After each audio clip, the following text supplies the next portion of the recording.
Olá, nesse vídeo vamos resolver a questão 67 da prova de exatas do ano de 2019 na transferência da USP.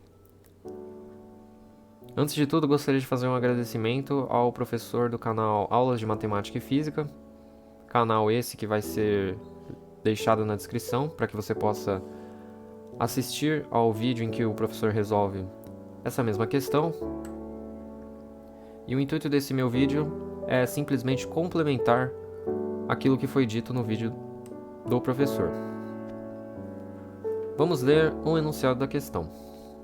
Para estimar a massa de um planeta orbitando uma estrela, pode-se medir a velocidade de oscilação dessa estrela em torno do centro de massa do sistema planetário. A velocidade de oscilação do Sol causada por Júpiter é d. Aqui tem as alternativas e também algumas informações que o exercício espera que você use na resolução. Entre as informações aqui apresentadas, a que se destaca talvez seja essa aqui. O raio orbital de Júpiter considerando uma órbita perfeitamente circular. Isso vai permitir que o candidato lance mão de uma expressão que relacione o período, o raio, com o planeta em que ele está orbitando, considerando, é claro, que essa órbita seja circular.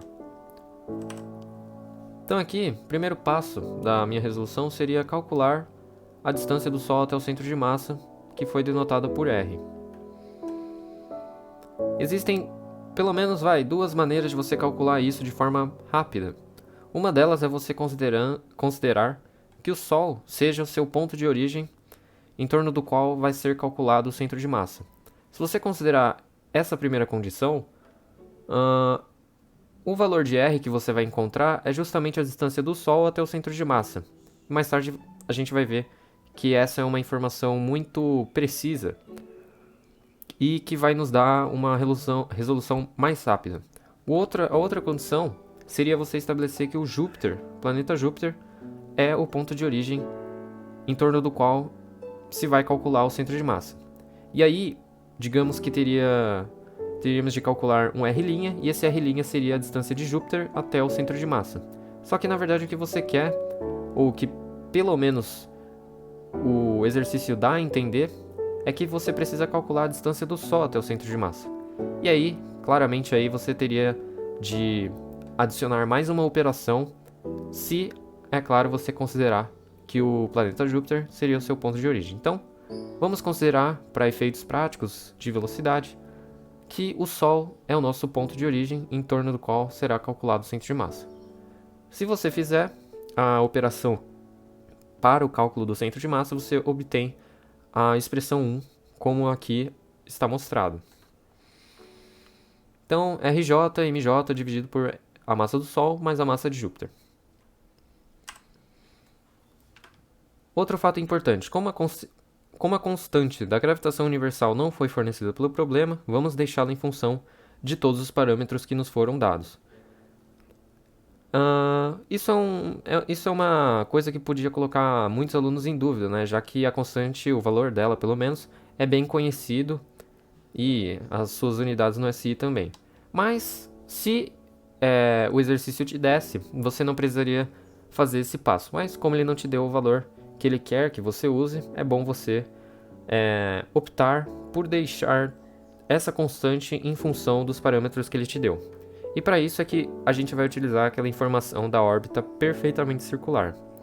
Então, vamos levar em consideração que o planeta Júpiter vai orbitar em torno do Sol numa órbita perfeitamente circular e aplicar uma fórmula bem conhecida que relaciona todas essas informações. E aí, como a gente pode ver, você vai isolar o G e fica com a expressão que eu denotei por 2.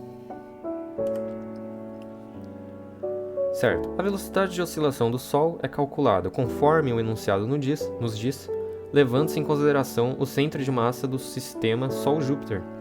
Sendo assim, temos... Certo, aqui nesse passo é o passo, digamos assim, derradeiro para você chegar na resposta que o exercício está pedindo, pelo menos em termos algébricos. Uma das coisas que estava me causando dúvida era a seguinte coisa. O Sol vai orbitar em torno do quê, né? Bom, essa pergunta é respondida pelo próprio enunciado, né? Ele diz que o Sol... Aliás, a velocidade de oscilação do Sol é obtida quando a gente considera ele como um orbitante do centro de massa do sistema em que ele constitui. Sendo assim, a gente deve considerar que o Sol está orbitando o centro de massa. Mas, para que exista essa interação entre o centro de massa e o Sol, você deve considerar que o Júpiter está provocando sobre o Sol uma força, que no caso é exatamente a centrípeta, e é dada por essa fórmula, né? G, a massa do Sol, massa de Júpiter, dividido pela distância do Sol e Júpiter, que no caso é o raio da órbita perfeitamente circular, também dado pelo exercício. Certo. Se você isolar a velocidade de oscilação causada por Júpiter no Sol, você chega nessa expressão aqui.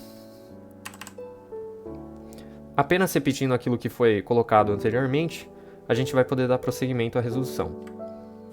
Então, de 1 e de 2, primeiramente eu vou substituir a informação que a gente encontrou de 1, que no caso era uma informação que dizia a respeito da distância do Sol até o centro de massa e, portanto, R. Posteriormente, a gente vai aplicar a informação da constante da gravitação universal nessa mesma expressão. Então, a gente vai substituir esse G por aquilo que foi encontrado na expressão 2, de tal forma que você vai ficar com essa expressão para a velocidade. Uma das sacadas que você vai ter que ter aqui é notar que, como a massa do Sol é muito maior do que a massa de Júpiter, você pode considerar que essa multiplicação aqui, a massa do Sol vezes a massa do Sol mais a massa de Júpiter, é, na verdade, aproximadamente a massa do Sol ao quadrado. Esse símbolo aqui indica justamente a razão por trás dessa expressão aqui. Então, a razão por trás dessa minha aproximação seria justamente que a massa do Sol é muito maior do que a massa de Júpiter. E, portanto, se você aplicar essa informação à nossa expressão anterior, você chega à conclusão de que a velocidade é dada simplesmente por isso. Quando você extrair a raiz, é possível ver que todos os termos aqui estão elevados ao quadrado e, portanto, fica muito fácil executar essa raiz, né? E aí, basta agora você substituir todos os valores. Você pode usar uma aproximação para o π. Provavelmente você vai poder utilizar a aproximação para o π, quer dizer, você não vai precisar tratar o π como sendo 3,1415926, já que todos os valores que o exercício te fornece possuem, talvez no máximo, 2 algarismos significativos. Bom, esse foi o vídeo, até a próxima.